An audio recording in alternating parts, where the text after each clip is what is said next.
Good morning! Andito na naman tayo sa labas ng bahay. Kasi Friday ngayon. So, ngayon, konti lang yung sasakyan, hindi masyado. Hindi siya matraffic.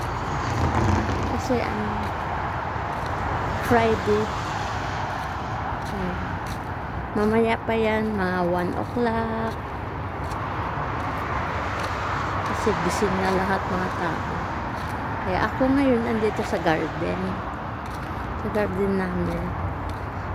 Magtapon ako ng basura namin.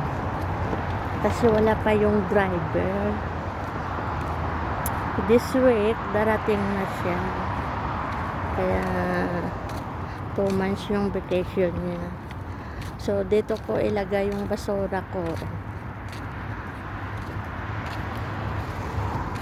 Ito, itapon ko yung basura ko dito. Ayan.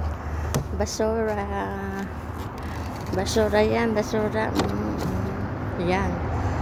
Basura yan.